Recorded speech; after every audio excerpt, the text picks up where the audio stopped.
Estamos aqui em mais um para falar de lei, hoje muito especial, para falar de um tema muito delicado, alguém que eu amo muito e admiro demais seus escritos, sua fala. Vou receber o professor Alexandre Nunes, que é graduado em Serviço Social, doutor em Cultura e Sociedade pela UFBA e professor de jornalismo da UFCA, lá do Cariri. O tema de hoje, o tema duro, luto, política e pandemia. Eu, antes de tudo, vou receber e agradecer demais pelo tempo aqui dedicado ao meu amigo Alexandre. Diz aí, Alexandre, como é que você tá? Tudo bem? Boa tarde a todos, todas e todos. É um prazer estar aqui compartilhando um pouco da minha experiência na minha pesquisa. Vamos começar hoje sobre essa questão do luto público, como é que a gente está vivenciando essa dimensão na contemporaneidade. Alexandre, tu sabe que eu sou uma admiradora imensa tua, né? Eu digo isso sempre, a Uhum. Cíntia me escuta sempre dizer isso. Eu digo, olha, um dos Obrigado. intelectuais que eu passei assim o braço perto na vida, um deles é o Alexandre, que consegue falar de formiguinha até o astronauta com uma leveza e trazendo literatura e misturando tudo. Eu realmente sou admiradora demais mesmo, não é de hoje, né? A gente se conhece do tempo, sei nem, não vou nem Uhum. falar de quando era, não, que faz muito tempo. E eu sei da tua tese, li o capítulo 3 da tua tese, inclusive, que você me indicou, que fala, que expressa bem essa ideia da morte, do luto no campo físico, no campo simbólico, do luto público. Explica um pouquinho pra gente o que seriam esses termos aí, muito da academia, e o que tem a ver com a nossa vida no nosso cotidiano. Primeiro, falar um pouquinho da pesquisa, né? A pesquisa começou em 2015, quando eu estava lá na Bahia, como você falou. Em 2015 coincidiu de ser também o ano que a gente trouxe a Judith Butler para o Brasil. A gente, o nosso grupo de pesquisa, Cultura e Sexualidade, também lá da UFBA. E quando a gente estava preparando, né, nos preparativos para trazer a Butler para cá, a gente se questionou qual era o livro mais atual da obra dela, que poderia dar conta do trabalho mais recente, das discussões que vinham circulando nas mídias sociais, no YouTube, das falas mais contemporâneas dela. E aí a gente decidiu ler o Quadro de Guerra, Quando a Vida é Passível de Luto. E esse subtítulo, Quando uma vida é passível de luto, ele ficou martelando na minha cabeça e foi algo que influenciou tanto que acabou sendo o tema da tese. A Butler, como a gente sabe, ela é uma pesquisadora de gênero, ela é uma das principais referências mundiais nessa área, mas ela mudou a trajetória da pesquisa dela após o 11 de setembro e a forma como os Estados Unidos lidaram com a questão do terrorismo e depois no que veio a ser a invasão do Iraque. A partir de então, a Butler continua trabalhando com as questões de gênero, mas amplia o espectro das pesquisas dela e vai cunhar um termo chamado vida precária. Exatamente essa vida precária é aquela vida que, quando ela desaparecer, ela não vai deixar nenhum rastro, ela não vai deixar nenhum luto em torno dela. Por isso que o subtítulo do livro é Quando a Vida é Passível de Luto. Na verdade, essa é uma resposta, né? Então, quando uma vida ela é válida, quando é que uma vida ela vai ser considerada uma vida que foi digna de ser vivida? Quando ela desaparecer, não, a partir do momento que ela desaparecer, vai se realizar, naquele momento que se realiza, as homenagens, todas aquelas questões que a gente chama do briefing, do pesar e da cerimônia de despedida, essa cerimônia de enlutamento. E, obviamente, a Butler não parte do nada para pensar isso. Ela vai dizer que todos nós somos vidas precárias, mas existem algumas vidas que são mais precárias que outras. E ela vai dizer que vai chamar isso de precariedade socialmente induzida.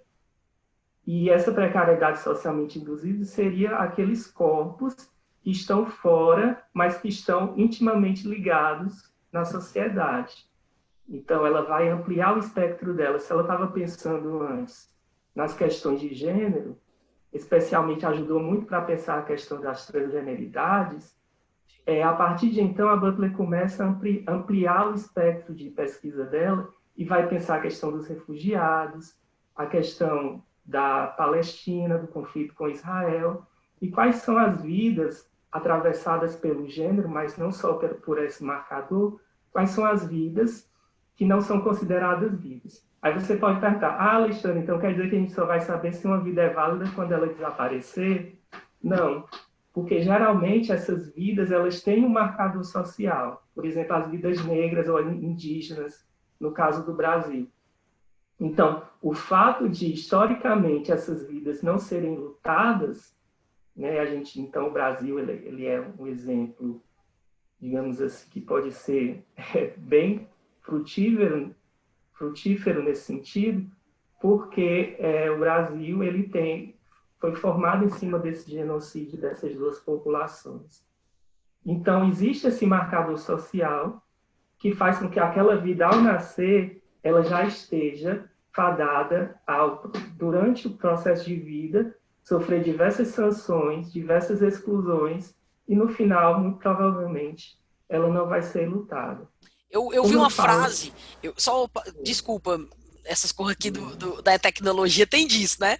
Que no ao vivo, pessoalmente, não acontece. Mas me diga uma coisa, eu vi uma frase no seu trabalho, você pode continuar aí a fala, mas que me chamou muita atenção. Eu até fiz um marcadorzinho dele e escrevi em separado, eu sou assim, escrevi em separado, colei aqui, que diz assim, vidas que lutam para permanecer vivas. Então, acaba sendo um agrupamento social, um grupo, um segmento social, aí usando várias terminologias para a minha categoria, mas os segmentos sociais que sempre lutaram para permanecer vivos, quando se chega à morte, não merecem esse luto, esse enlutamento.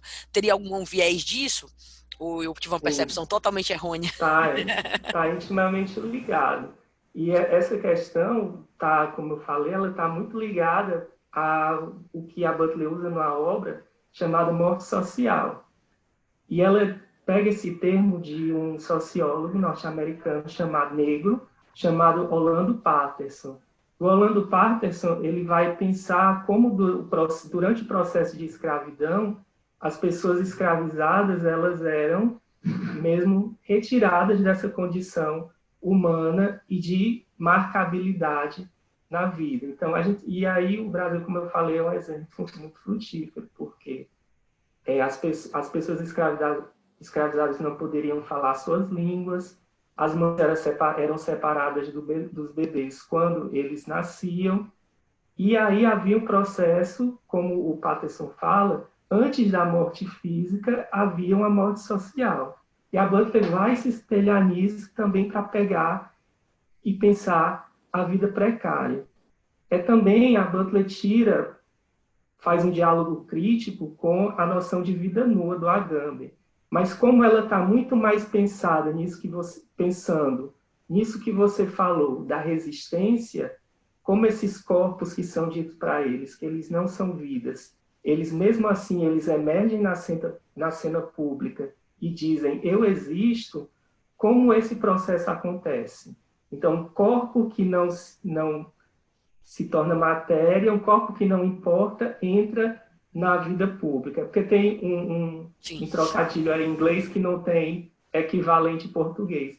Como é um corpo que não pesa, ele mesmo assim ele rompe na cena pública pesando, assim, tendo um peso na sociedade. Aí a Butler... Pode falar, desculpa. Sim, aí a Butler vai pensar isso como questões de apagamentos do luto. E, por consequência, anteriormente do apagamento do luto, apagamento dessa vida. No sentido de que há uma disputa do que aquilo que ela vai pegar do psicanalista, o Jacques Lacan, que vai chamar da morte simbólica ou a segunda morte. Existe a morte física do corpo que vai desaparecer, e a morte simbólica é quando a memória, os feitos daquele corpo, eles não são respeitados e nem registrados, e eles são, no caso, desvalorizados.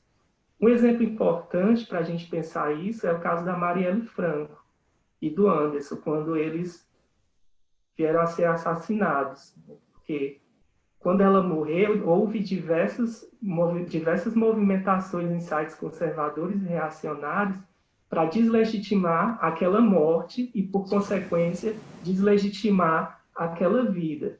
Então, tentou-se, naquele momento, matar a Marielle pela segunda vez, porque queria se associá-la à questão do tráfico de drogas, a questão de que ela era um partido de esquerda e supostamente estaria envolvida em diversas coisas que nunca foram provadas, né, que na verdade foram Sim. desmentidas.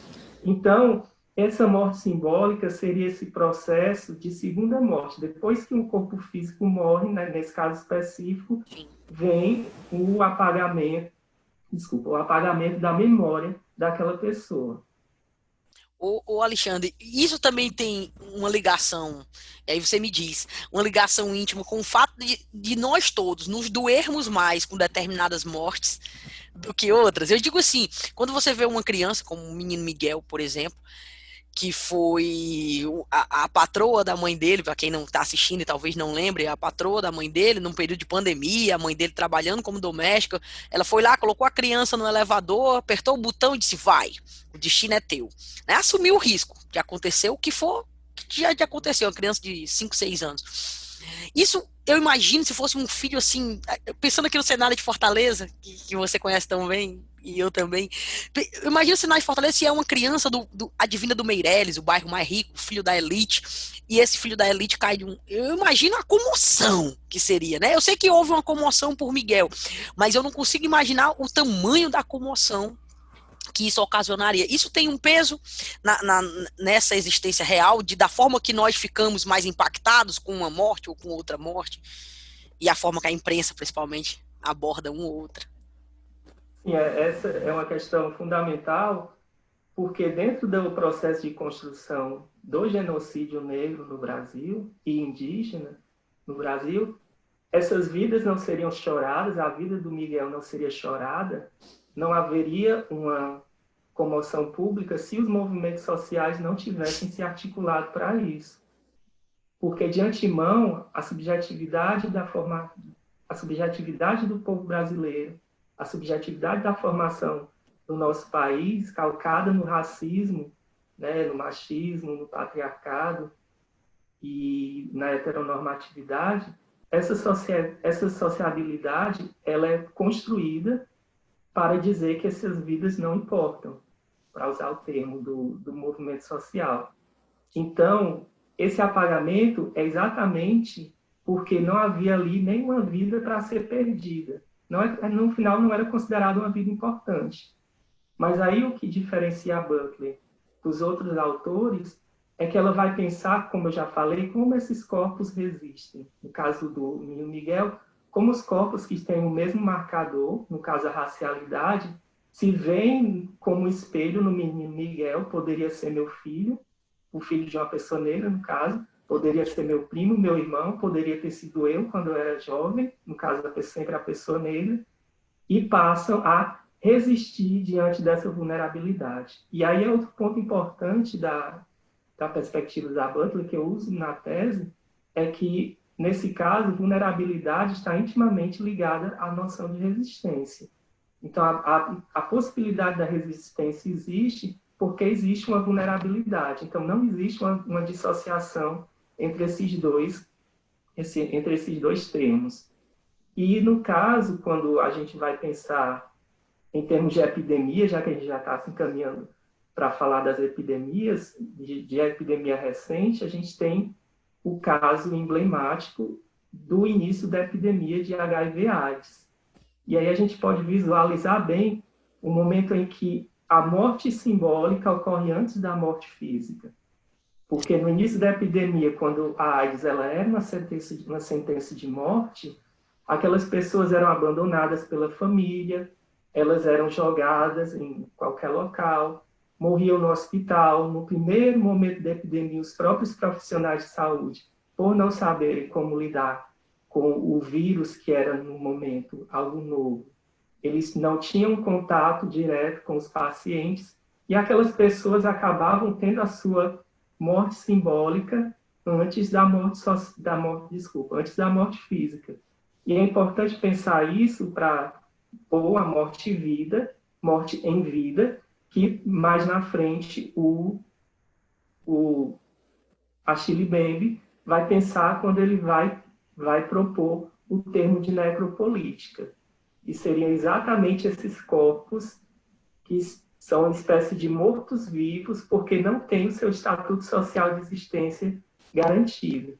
E essa política de morte, essa necropolítica, ela passa a ser uma política adotada por diversos governos, não por acaso, a partir do processo colonizador. Então, a gente pode lembrar, por exemplo, que o primeiro protótipo de campo de concentração ele foi na África do Sul, colônia.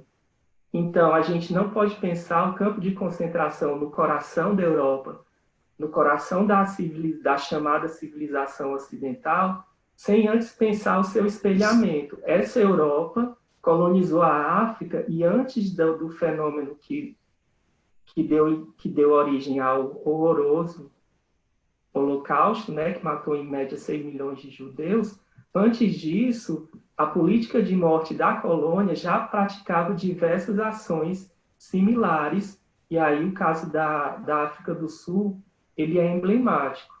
Então, essa política de morte está intimamente ligada ao neoliberalismo, a noção de uma gestão de desresponsabilização do Estado em relação às populações mais vulneráveis.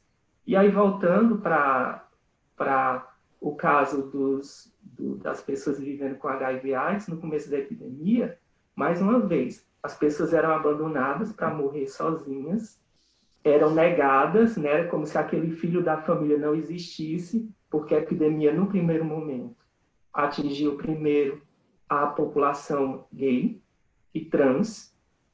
Então, não se falava sobre aquela pessoa na família, como se ela realmente não tivesse existido.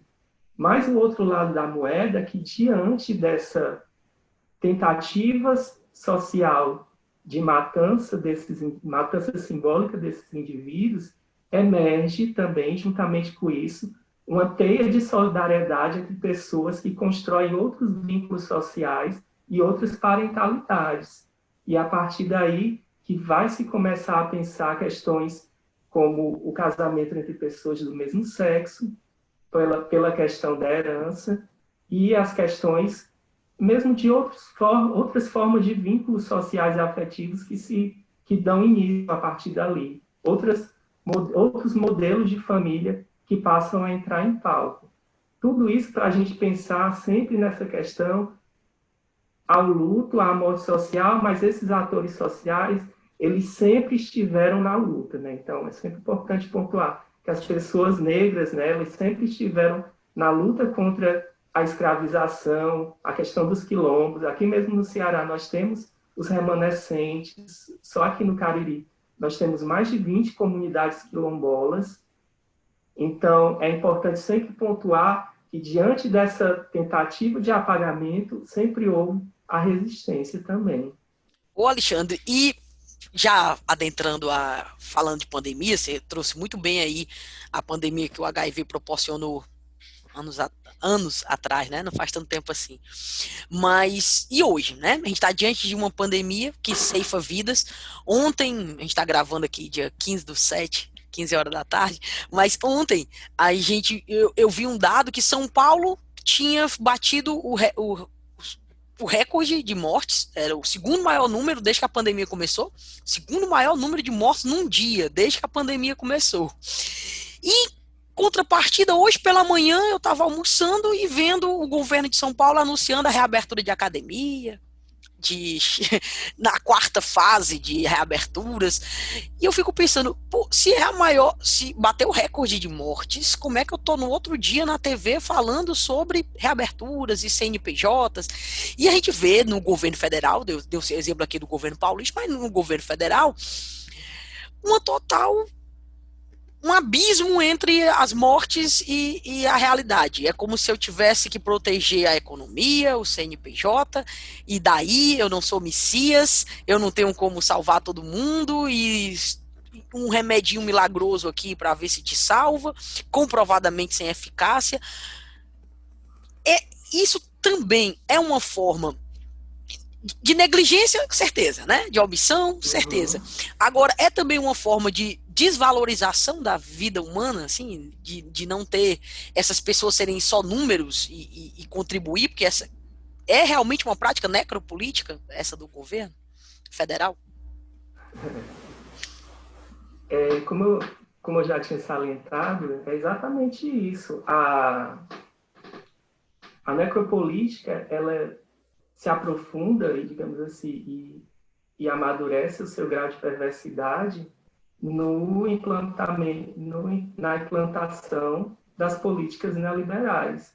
Então, se a gente for pensar o que é o neoliberalismo enquanto gestão econômica e enquanto produção de subjetividade, o neoliberalismo está intimamente ligado, como o próprio nome já diz, a essa noção limitada de indivíduo liberal, burguês, autocentrado, atomizado, proprietário de si e um empreendedor de si.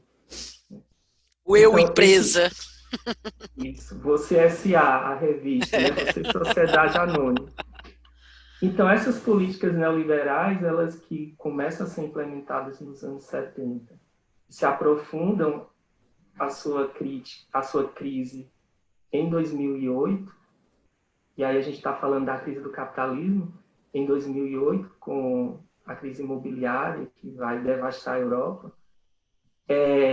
Essas questões, elas não passam a largo de uma perspectiva necropolítica, porque os mesmos governos que conduzem essa retirada do Estado em relação ao cuidado da população e diz você é responsável por si, são os governos que aí no caso da Europa, a gente falar, que negam a entrada dos refugiados das guerras que eles mesmos promovem lá no Mediterrâneo, né?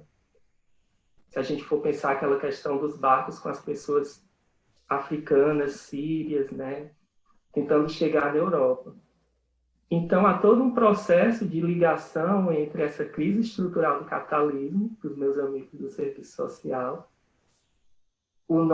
a perspectiva do neoliberalismo como uma política de responsabilização do indivíduo pelo seu sucesso ou pelo seu fracasso, e acoplado a isso, uma perspectiva necropolítica de que nós não estamos mais apenas num Estado, se a gente for pensar naqueles países centrais europeus que têm um estado de bem-estar social, nós não estamos apenas numa perspectiva biopolítica de gestão da vida. E aí a gente pode pensar os governos, eles viabilizando vacinas, saneamento básico, todas essas coisas para gerir a vida, mas nós estamos também numa perspectiva necropolítica, onde aquela noção da colônia de apagamento, de não autonomia do sujeito, vai também reverberar agora. Então, aquela vida, ela passa a ser produzida, como eu já falei, numa dinâmica de morto em vida. Porque o que essa política essa política de Estado necro promove é exatamente a produção de mundos de morte. E aí a gente pode pensar que, dentro dessa perspectiva neoliberal e necropolítica, existe todo um esforço das gestões, de determinadas gestões públicas, aí no nosso caso o governo federal é emblemático, existe todo um esforço para dessensibilizar a população em relação a essas mortes. Então a gente pode pensar, o que são 1.000 mortos por dia? São mais ou menos 6 aviões caindo por dia. Então, como no país morre todo dia o equivalente a uma população de 6 aviões, e tem-se um processo de dessensibilização, de não solidariedade com a morte daquelas pessoas. Ontem saiu a notícia do governo federal, uma notícia do governo federal dizendo que vai ser aumentada a publicidade para a saúde. Então, ao mesmo tempo que o governo ele deixa de contabilizar os mortos e atrapalha essa contabilização, porque essa contabilização ela pode, de alguma forma, gerar uma reação afetiva no sentido, e afetivas que, pensando no sentido amplo, o impacto dessa notícia pode me atravessar de diversas formas. Então, o governo tenta ocultar essas mortes que ocorrem todo dia e, por outro lado, vai querer investir em saúde, em publicidade da área de saúde. Então, a gente vê aí as prioridades. Então, essa morte do CNPJ, né, essa preocupação com a morte do CNPJ, ela nada mais é do que um sintoma desse processo de não sensibilidade em relação à morte do outro. E isso é muito importante se a gente for pensar em termos subjetivos, porque o Freud vai falar no texto clássico dele de 1917, que se chama Luto e Melancolia. O Freud vai falar que se nós não fazemos essa passagem, se nós não produzimos esse luto, nós caímos num estado melancólico. E a melancolia, o Freud vai dizer, é como se fosse uma sombra que se projeta sobre o sujeito, e o sujeito não sabe o que perdeu naquilo que ele perdeu. E aí, a não divulgação dos dados, dos números, ela é um processo de melancolização das nossas subjetividades. Porque algo está sendo perdido, algo está acontecendo, mas nos é negado saber até quantas pessoas estão morrendo por dia. E o Freud vai dizer que a melancolia, ela joga o sujeito no tempo da inação, na paralisação. E a Judith Butler, voltando ao começo da nossa conversa, a Judith Butler vai pegar essa perspectiva freudiana e vai dizer que o Estado ele atua nos melancolizando. Que uma das formas do Estado exercer poder sobre nós é nos tornar melancólicos. A gente não saber o que perdeu naquilo que perdeu e não realizar esses processos de enlutamento. E aí, voltando ao texto do Freud, ele vai dizer que esse enlutamento não é apenas em relação a vidas, a perda de um amor, a perda de um ente querido, a perda de uma amizade. Esse enlutamento, ele também ocorre em relação às perdas, digamos assim, subjetivas, como a perda da nacionalidade, em relação aos refugiados, a perda da sua própria nação, da sua língua, a perda de um ideal. Então, quando essas perdas elas não são enlutadas, quando não existe um espaço público que acolha essas perdas, o que a gente vê é um processo de melancolização das subjetividades. Nesse sentido, não existe uma contradição entre luto e luta. Então, nós somos atravessados pela presença do outro, nós não estamos isolados, e nós somos atravessados pelo passado também. Então, algo no passado reivindica reconhecimento. Então, há necessidade de reconhecimento e reparação em relação às populações indígenas, em relação às populações negras, em relação às populações trans, em relação aos desaparecidos na ditadura de 64, ditadura militar. E o que se tenta colocar para a gente é esse tempo da inação, contudo, esse passado ele continua voltando. E nessa perspectiva de luto, é necessário fazer esses fantasmas descansarem, digamos assim. É necessário cumprir esses ritos de passagem, como Antígona fez em relação ao seu irmão na tragédia grega, lá do Sófocles.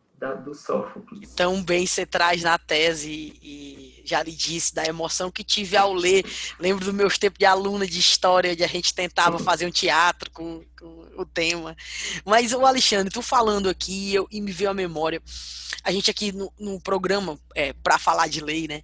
E eu trouxe, logo no começo da pandemia, algumas legislações que estavam alteradas por conta da pandemia e era essencialmente necessário que alterasse. Uma delas foi quanto a velório, quanto a ter velório, né?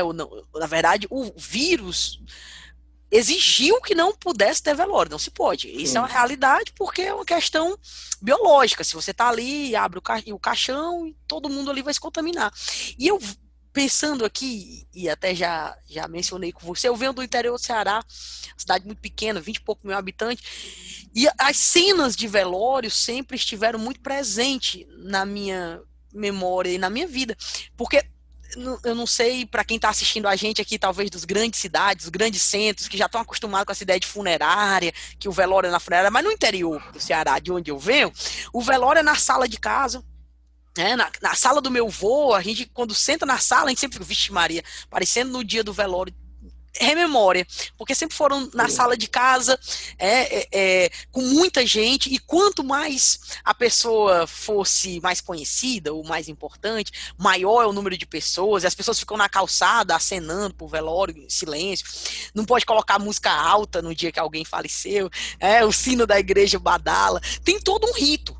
E eu tô falando dos tempos de hoje já, né? Eu tenho uma tia que faleceu ano passado, e com todo esse rito, e para nós todos, assim, é uma transição. Você tá naquele luto, ao mesmo tempo que recebe as pessoas, você repete a história, conta 10 vezes, né, o que é que aconteceu, e aquilo vai lhe acalmando, e, e vai, de certa forma, recebendo o um abraço. Nesse momento, nem essa situação nós temos, né? De ter um velório, Uhum. onde em determinadas culturas, como a que eu estou narrando aqui, ainda tem uma prevalecência. E também, Alexandre, me veio outra coisa na memória, porque esses mesmos velórios no interior, quando é alguém, eu vou inventar aqui coisas fictícias, certo? O prefeito da cidade faleceu, é aquela multidão, placas de outros municípios e todo mundo, ó, como é importante. Quando é uma pessoa do povo popular, que muitas vezes não tem essa visibilidade, você não tem essa mesma comoção. Nesse momento, a ausência por exigência do vírus, é essencial e necessária, a ausência do velório, também é uma oportunidade para que o Estado transmita a ideia de que não há luto, que não há o que se falar de vidas, porque é uma oportunidade para esse Estado deixar ainda mais maquiado o cenário. É uma pergunta interessante porque faz me lembrar como o Estado tratou a epidemia de HIV/AIDS. Na epidemia de HIV/AIDS, houve uma negação por parte do governo norte-americano da existência da epidemia até 1987. E aí o vírus, se eu não me engano, foi isolado em 1983. Os casos notificados nos Estados Unidos começaram no começo dos anos 80. E esse silêncio do governo Reagan em relação à epidemia, ele não é por acaso. Naquele momento está sendo implementado nos Estados Unidos, do Reagan, e na Inglaterra, da Margaret Thatcher, o processo do neoliberalismo. Então, como é que um governo, nesse sentido, no pensamento neoliberal, como é que um governo que é o Estado mínimo para as políticas sociais norte-americanas, ele poderia reconhecer a epidemia, a existência da epidemia de HIV/AIDS? Então, esse silenciamento da epidemia foi muito danoso no sentido, mas por outro sentido houve a resistência. E como eu falei, o luto não havia porque os corpos eles eram abandonados, eles eram voluntariamente abandonados. E a resistência que fazia em relação a isso era os die-ins, que eram rituais públicos do movimento social contra a AIDS e gay da época. As pessoas iam morrer em praça pública, ou então, se os ativistas simulavam que estavam morrendo se deitando na rua. Ou em algumas instituições. Então, as negociações de Wall Street foram interrompidas naquela época, e diversos outros locais foram ocupados para se dizer essas pessoas estão morrendo. No caso da epidemia do Covid, a gente tem uma situação um pouco diferente. Não existe essa negação como houve na epidemia de HIV/AIDS, mas nós não temos acesso ao luto, à cerimônia de enlutamento. E isso, com certeza, vai gerar, a longo prazo, um marcador muito importante na nossa subjetividade, que é esse marcador melancolizador. E em termos de mídia, eu tenho comparado a forma como a mídia cobria a epidemia de HIV/AIDS, a forma como a mídia cobre a epidemia do Covid-19, e realmente são narrativas bem distintas. As duas muito ruins, é importante se dizer. E na epidemia de HIV/AIDS, a gente tinha aquela coisa da cara da AIDS, então eram expostos corpos de pessoas muito magras, com aquele olhar distante, com feridas no corpo. Então você tinha uma imagem circulando. No Covid, por sua vez, em relação à Covid, por sua vez, a gente tem a ausência dessas imagens. E sem fazer julgamento de valor, porque as imagens da AIDS também eram muito ruins. Mas a gente tem a ausência no sentido de que o ente querido que entra no hospital, ele entra para ser internado e você nunca mais vai vê-lo, se ele faleceu. Então, as imagens que predominam na imprensa são aquelas covas coletivas abertas, né, aquele monte de cova, uma do lado da outra. Ou então, outras formas de estereótipos são produzidas, como em relação, aí também racismo, em relação ao povo chinês. Então, a sopa de Wuhan, né, a questão da suposta origem a partir do morcego, que não se tem comprovação até hoje, e que serviu para reforçar diversos estigmas. Então, assim como no fenômeno de HIV/AIDS, a gente teve alguns estigmas reforçados pela presença do corpo, em relação à Covid, a gente tem diversos estigmas, mas com ausência desse corpo. E me parece que vai ser uma marca subjetiva para a gente trabalhar durante diversos anos a ausência desses rituais de fechamento, literalmente, né, de fechamento do caixão e o enterro desses corpos. Obviamente que isso tem a postura do governo negacionista, né, da primeira fase do luto, né, de negar a pandemia, de negar a gravidade da pandemia, vai ter uma consequência a longo prazo muito ruim para a saúde pública, porque quando um dia a epidemia passar, todas as outras formas de doença vão ser consideradas menores em relação ao que a gente já passou. Então, vão ser produzidas outras formas de vidas que não importam. Então, qual o problema de, sei lá, 10 pessoas morrerem de sarampo se morreram 70 mil de Covid? Né? Então, há essa comparação que é típica da subjetividade neoliberal, que vai para os números e para a gestão, como você já falou, do CNPJ.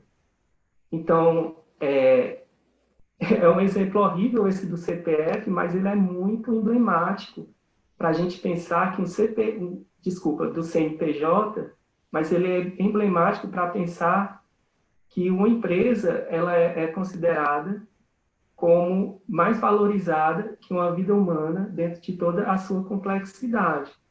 Quando a gente sabe também que a ideologia neoliberal ela joga uma nuvem de fumaça sobre a situação atual do Brasil. Nós temos reservas internacionais, né, muito dólar em caixa acumulado pelos governos de esquerda, que trilhões que bancariam a população brasileira durante muito tempo. O próprio auxílio emergencial pela presidência da República, pelo desejo da presidência da República, seria apenas de R$200. Foi a pressão do Congresso que fez com que ele aumentasse para R$600. Então, diversas atitudes que colocam o ser humano individualizado, exposto, vulnerável e sendo incitado a aderir ao salve-se quem puder. Ô, Alexandre, e nós aqui que estamos vivenciando esse caos, né? Eu costumo dizer que os livros de história do futuro vai ter cada um de nós nas capas, né? Um pedacinho de cada um de nós. Como é que a gente faz? E aí agora eu vou pedir a fórmula mágica, a gente já encerrando aqui, a fórmula mágica que é impossível, eu sei, dar um pó de pirlim-pim-pim que resolva, mas pra gente tentar vislumbrar uma forma de atuar nesse momento, né? Eu sei que espaço como esse de diálogo que a gente coloca aqui, as pessoas podendo falar, podendo comentar, inclusive comentem um vídeo. A gente tem um fenômeno estranho aqui no YouTube, que é quem mais discorda, mais comenta. Mas quem tiver a concordância aí também, e na discordância também, a gente aprende muito na discordância. Coloquem no comentário. Eu sei que esse é um caminho, a gente discutir, descortinar o que tem por trás dessa estratégia é importantíssimo. E eu falo para todos nós, né? Quem está lá no seu campo de atuação, o professor que bem ou mal está tentando ali se adaptar a um universo online ou não, está na resistência para não entrar nesse universo. Todos nós que estamos aqui na linha de frente, de uma forma ou de outra, tentando descortinar esses ataques e essa estratégia cruel, o que é que a gente pode fazer, né? Qual o olhar que a gente deve aprofundar para a gente poder ficar cada dia mais sintonizado e conseguir conviver nessa melancolia que estamos inseridos, como você tão bem desenhou aqui.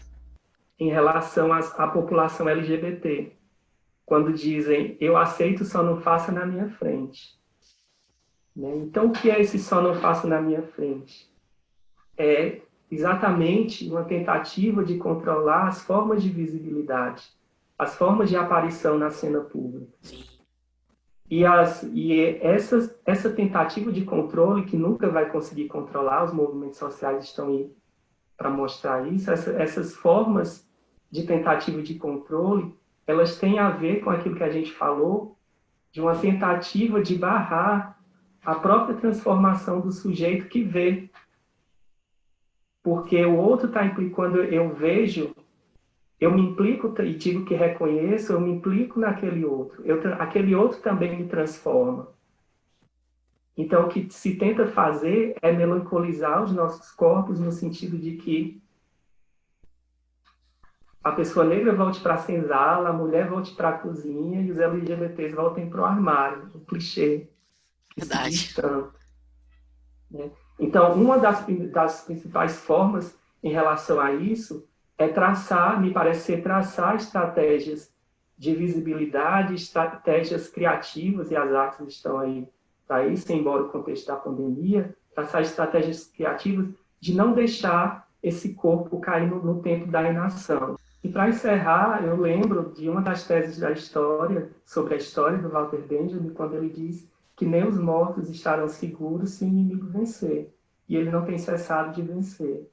Ou seja, se os contadores da história são os vencedores, nós temos que produzir outras narrativas alternativas, narrativas dissidentes sobre esses acontecimentos, essa história de barbárie e sobre a história dos oprimidos. E é isso que cabe a essa geração diante do convite. Ô Alexandre, tão bom te ouvir, mesmo num tema tão duro, mas tão necessário de conversar, você aí com a lucidez extrema. Muito obrigada, viu? Agradeço aqui em nome de todo mundo que está assistindo o vídeo. Sou eu que agradeço e estamos aqui sempre à disposição da Potter para estar fazendo essas conversas e ampliar o conhecimento sobre essa questão do luto público e da luta e a resistência dos corpos e das vidas que importam. Beijo grande, até o próximo.